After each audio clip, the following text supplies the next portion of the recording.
Pero primero vamos a hablar de Alzheimer. Vamos a hablar con la doctora Sofía Cuba. Ella es médico de familia y comunidad y es profesora e investigadora de la Universidad Peruana Cayetano Heredia. Y la saludo a la distancia. Doctora Cuba, qué gusto de saludarla. Muy buenas tardes. Buenas tardes, doctor Huerta. Mucho gusto de estar acá. A la orden. Muchísimas gracias a usted, doctora Cuba, por estar con nosotros en el programa. A ver, ya nuestros oyentes hacemos muchísimos programas sobre Alzheimer, están enterados que es un tipo de demencia, el tipo más común de demencia, y sabemos que las demencias interfieren muchísimo con las funciones cognitivas superiores del ser humano, es decir, con su memoria reciente, con su juicio, con su raciocinio, con la orientación en el tiempo, espacio, persona. 70% de las demencias son Alzheimer, 30% son otro tipo de demencias, pero las demencias son un reto muy grande para un hogar. Ustedes están haciendo una investigación que se llama Impacto, que me parece que es una investigación que va a traer mucho beneficio para las familias que están lidiando con demencia en su vida diaria en el Perú. Pónganos al día, muy brevemente, en palabras sencillas para nuestros oyentes de RPP Noticias, doctora Cuba. ¿Cuál fue la razón principal, el concepto, la base, la raíz para que ustedes decidieran iniciar esta investigación llamada Impacto? Bueno, nuestro proyecto Impact Salud es un proyecto que se está dando en la Universidad Cayetano Heredia con colaboración de universidades del Reino Unido. Y creo que la razón principal une dos factores. Uno, que las demencias son problemas que no se abordan usualmente por el sistema de salud. Tenemos una ley reglamentada en el 2018 en el Perú que tiene muchos componentes del cuidado integral, de la investigación inclusive, de cómo deben ser los servicios, y no se ha implementado hasta ahora. Y por otro lado, creemos que problemas como la demencia, que son complejos, que no solo abordan a una persona con el problema, sino al entorno, a la familia, a los cuidadores, son problemas clave para identificar cuellos de botella en el sistema de salud. Entonces queremos que nuestra investigación ayude a abordar mejor la demencia, pero como un punto para abordar mejor problemas complejos en el sistema de salud. Muy bien. En ese sentido, ¿verdad?, de que hay una ley que no tiene reglamento y de que hay muchas barreras. Yo sé que ustedes han identificado ciertas barreras. Por ejemplo, han identificado barreras como el apoyo emocional y social que necesita una familia, ¿verdad? Porque cuando viene el diagnóstico de demencia, la familia se choca emocionalmente y necesita ese apoyo. Pero también necesitan educación, acceso a recursos, necesitan una carga de cuidados y balance personal, es decir, que alguien los alivie, porque están 24 horas cuidando a una persona con demencia, y obviamente el impacto social, emocional y psicológico del diagnóstico. Cuéntenos, doctora, en los estudios que ya están haciendo, porque siempre para hacer este estudio grande nuestros oyentes tienen que saber que se hacen estudios preliminares, de base, pilotos. Por ejemplo, en lo que se refiere a apoyo emocional de una familia, ¿cuáles son los puntos más importantes que ustedes han identificado que necesitan ser cubiertos por este proyecto? Sí. En apoyo emocional. Creo que algo que ayuda al apoyo emocional es, primero, que hemos hecho un estudio cualitativo inicial en el que hemos entrevistado tanto personas con demencia como cuidadores, como a personas del sistema de salud, y hemos encontrado que en promedio en el Perú demora la persona en que tenga un diagnóstico, una etiqueta de una demencia o un problema cognitivo o Alzheimer, de 3 a 5 años. Es menos el tiempo si está en Lima y es más el tiempo si está en otras regiones. Y en los cuidadores de las personas con demencia dicen que los sentimientos negativos alrededor de la incertidumbre que tienen disminuyen mucho cuando tienen la etiqueta o el diagnóstico. A pesar de que nuestro sistema, digamos, no da mucho después de eso, el solo hecho de saber que este era el problema hace que los cuidadores y la persona con demencia entren en otro tipo de sentimientos más calmados, de afrontar esto y de buscar los recursos intrafamiliares o en el sistema para poder abordarlo.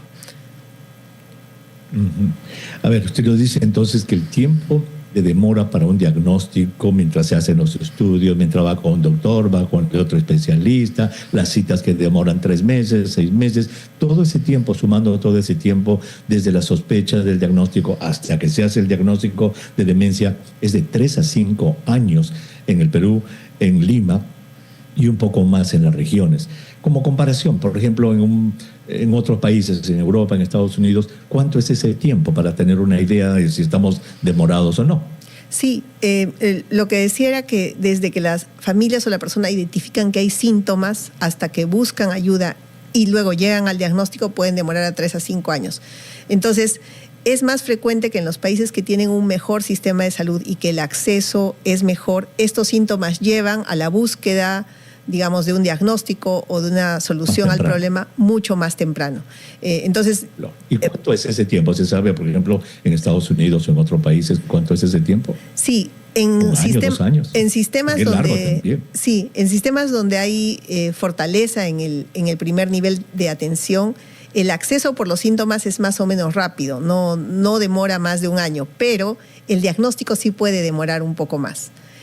Porque muchas veces inclusive los médicos de cabecera pueden estar más enfocados en otros problemas, como por ejemplo la diabetes, la hipertensión, que suelen tener las personas adultas mayores y no se enfocan tanto en el deterioro cognitivo. Hay estudios que dicen que los general practitioners, los médicos de familia en países que tienen como base el sistema, inclusive sabiendo que este es un problema que no necesariamente está ligado solo a la edad, lo dicen, ¿no? Le dicen a los pacientes que, bueno, debe ser un poco por la edad, en vez de repente investigar un poco más, porque hay causas que pueden ser reversibles en los deterioros cognitivos, ¿no? Y que desde un análisis inicial podrían, digamos, manejarse, inclusive en el primer nivel de atención.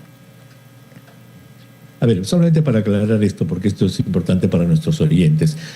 Usted dice de que desde que la persona empieza a olvidarse de las cosas, a tener comportamientos raros, ¿verdad? El abuelito, la mamá, el papá, desde que empiezan a notar que hay ya cambios cognitivos, de memoria, etcétera, hasta que buscan ayuda, hasta que buscan una consulta médica, ahí hay un intervalo, sí. Ahí hay un tiempo. Luego que ya contactaron al médico, al doctor, y le dicen, mire, mi papá está con estos síntomas, etcétera, y el doctor empieza a hacer ahora sus investigaciones médicas hasta que al final concluyen que es una demencia. Entonces son 2 intervalos. Sí. La suma de estos 2 intervalos en el Perú es de 3 a 5 años. Sí, es lo que estamos encontrando en nuestro estudio, sí. Las 2, suma de las 2. Y dentro de estos 2 intervalos, desde que aparecen los síntomas hasta que buscan ayuda, y luego lo que el médico hace, que evalúa al paciente hasta que hace el diagnóstico, ¿cuál es más largo, cuál es más corto? No lo hemos buscado en las preguntas que estamos haciendo aún a la población que estamos evaluando. Sin embargo, sí lo que nos han manifestado en los estudios cualitativos es que el sistema es muy engorroso, que a veces no saben si derivarlos al neurólogo o al psiquiatra o al centro de salud mental comunitario, o a veces no los derivan. Entonces, muchas veces el diagnóstico de una persona o de un profesional en el sistema de salud no coincide con el del siguiente, ¿no? Y pasan varias visitas hasta que ya tienen el diagnóstico definitivo. Claro, entonces obviamente eso va a requerir de que se establezca algún tipo de patrón, un tipo de protocolo para que los pacientes sean adecuadamente estudiados y diagnosticados. Pero entonces, cuando se llega ya al diagnóstico, supongo que eso crea un impacto emocional en la familia, doctora, y eso es parte del plan de ustedes, ver cómo puede ayudarse a la familia. Sí, nosotros como parte del estudio estamos haciendo un estudio de factibilidad para poder adaptar una intervención que ya se hace en otros países de tener un navegador del cuidado. Porque se ha encontrado que tanto la persona con demencia como su cuidador desarrollan síntomas del ánimo como depresión, ansiedad, visitan más veces la urgencia, hay un cuadro que se llama sobrecarga del cuidador, ¿no? Que se siente abrumado por varias cosas y empieza a desarrollar síntomas por eso. Entonces eso es muy frecuente en los cuidadores, en las personas con demencia.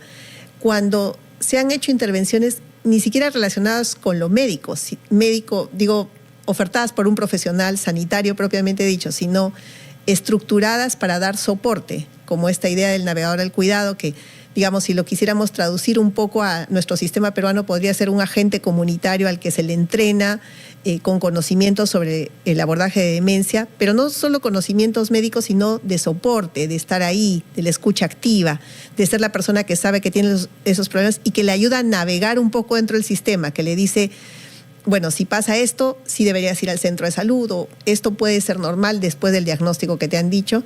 Entonces, toda esa intervención que puede ser dada no necesariamente por un profesional sanitario formado por varios años, sino, por ejemplo, por un agente comunitario o navegador del cuidado, se ha encontrado que tiene un impacto en disminuir todos esos indicadores, ¿no? Hay menos depresión, menos ansiedad, menos sobrecarga, menos visitas a la urgencia, mayor calidad de vida reportada antes y después. Entonces, estamos por iniciar la fase del estudio, que es el estudio de factibilidad, para ver si eso que ha pasado en países de ingresos altos también es algo que pasaría acá en nuestro país. Muy bien, qué interesante. Entonces, solamente para que nuestros oyentes se puedan ubicar en nuestra conversación. Aparecen síntomas en una persona mayor. Aparecen síntomas relacionados a su intelecto, se empieza a olvidar de las cosas, se pierde en el vecindario. ¿Dónde está el papá, la mamá? Se perdió, pero ¿cómo se va a perder acá en el parque? Se ha salido acá nomás a la vuelta, dice la familia. Sí, algo está pasando. Mira que he encontrado debajo de su cama, que tiene guardada comida, y el otro día lo he visto que ha puesto sus zapatos en la refrigeradora. Algo está pasando. Muy bien, desde que consultan, desde que notan esos primeros síntomas, hasta que buscan ayuda y luego hacerse un diagnóstico, es un tiempo larguísimo, 3 a 5 años. Ahí hay muchas barreras que tienen que subsanarse para llegar al diagnóstico. Una vez que se llega al diagnóstico y al neurólogo le dice a la familia, mire, la razón por la que su papá se perdía en el vecindario, estaba teniendo todo esto, es una demencia. Y al parecer tiene una enfermedad de Alzheimer, ya lo hemos estudiado por los otros tipos de demencia que hay, no es ninguna de ellas, parecería que tiene enfermedad de Alzheimer. Es un choque psicológico para la familia, Dios mío, ¿y ahora qué vamos a hacer? ¿Cómo lo vamos a cuidar? Y allí empieza lo que usted dice. Muy bien, lo que hay en otros países, aquí en Estados Unidos, en Europa, hay un navegador. Ese navegador es como el navegador, el piloto del barco en el mar Bravo, que es el que va a llevar el barco y va a ayudar a la familia y les va a decir, mire, acá hay recursos, vamos a llamar acá, esto se hace así, se hace así. Ese navegador, que lo que va a hacer es aliviar la carga para que la familia pueda navegar mejor todo el tiempo que va a llevar de cuidar a la persona que tiene demencia. Estos navegadores, doctora, ¿existen en el Perú en otras especialidades, por ejemplo, en cáncer? Bueno, existen varias figuras que se han creado relacionadas, yo creo, más a ser promotores de salud o acompañantes de algunos tipos de enfermedad. Por ejemplo, en anemia, que es un problema muy frecuente en el Perú, por mucho tiempo ha habido una estrategia relacionada a que haya personas de la comunidad que se les entrena en anemia y van y visitan a domicilio y hacen la consejería sobre esto, pero me parece muy orientada a lo recuperativo, que también está bien porque necesitamos muchas más manos para poder hacer, pero esta figura del navegador del cuidado es una figura más de longitudinalidad del cuidado, ¿no? De acompañar a las personas. Y se ha encontrado que eso, el tener a alguien de confianza cercano, al que yo le puedo preguntar, que sabe un poquito más de mí, de mi familia, tiene un impacto muy positivo en la salud, ¿no? Y no es un medicamento en especial, no es nuestra humanidad acompañando a otro ser humano, ¿no? Claro. Por eso que aquí decimos que el navegador es la mano amiga, es esa mano que ayuda al paciente y a la familia a navegar las turbulentas aguas de la enfermedad, por eso se llama el navegador. Aquí, por ejemplo, en el centro de cáncer que tenemos aquí en el preventorio, tenemos una navegadora. Esta persona acompaña a la persona desde que le sale el diagnóstico anormal de cáncer a buscar un doctor, a buscar una doctora, a buscar una biopsia aquí, allá, a buscar un tratamiento, la guía donde se hacen los exámenes, es esa mano amiga, y usted tiene razón. El concepto de navegación es importantísimo y ojalá que en el Perú realmente esto se pueda replicar en otras especialidades. O sea, parte de este proyecto Impact que ustedes están haciendo, doctora, es demostrar que un navegador, que una navegadora puede aliviar la carga de la familia. Sí, y con una intervención remota. Estamos probándolo con intervención remota que va a hacer que va a haber una visita presencial inicial, pero luego van a ser telefónica, Zoom, de seguimiento. Vamos a ver qué tal nos funciona, porque es un poco más costo efectivo, pero es un estudio de factibilidad todavía y queremos conocer si, por ejemplo, nuestra población de adultos mayores y nuestros los digamos, cuidadores de las personas adultos mayores se sienten cómoda con esta intervención que es como más remota, ¿no? Con otros medios que no son la presencialidad necesariamente como la conocemos. Muy bien, qué interesante. Entonces, este proyecto Impact que ustedes están haciendo en la Cayetano Heredia, ¿en qué ámbito se va a realizar? ¿En qué parte del Perú se va a realizar? ¿De cuándo a cuándo? Sí, bueno, ha empezado ya el campo que le llamamos cuando ya estamos haciendo la investigación en el territorio en el 2024 y se va a prolongar probablemente hasta el 2026 o 27, de acuerdo a cómo vamos, pero tenemos 4 ciudades donde estamos interviniendo. Lima, pero especialmente Villa El Salvador dentro de Lima, Huancayo, Iquitos y Tumbes. Y es interesante porque también tenemos una parte de tamizaje en comunidad, porque si bien es cierto lo que usted dijo al inicio de las 200.000 personas que se esperaría que tengan cáncer, equivalen más o menos a una prevalencia de 5% de la población, nosotros estamos en... 200.000 con demencia. Sí, con demencia. Nosotros no, usted dijo cáncer. Perdón. Estamos encontrando que, por ejemplo, hay una página del Ministerio de Salud que se creó después del repositorio que pone cuál es el número de personas atendidas por Alzheimer y demencias, ¿no? Yo le he consultado ayer para el 2024 y salen 21.000 personas en el 2024. Significa que más o menos de 10 personas que tienen el diagnóstico, solo una ha sido atendida, ¿no? Solo una ha sido atendida. Y nosotros sí estamos encontrando esa prevalencia más o menos de 5 a 7% cuando hacemos el estudio comunitario. Estamos encontrando parcialmente aún que en Tumbes pareciera que hay menor prevalencia que en Lima, en Huancayo y en Iquitos. Y hay mucho más, un poco más en Huancayo, Lima y Iquitos están más o menos, pero en Tumbes hay menos. No, todavía no sabemos por qué, pero estamos encontrando menos prevalencia que en las otras regiones que estamos estudiando.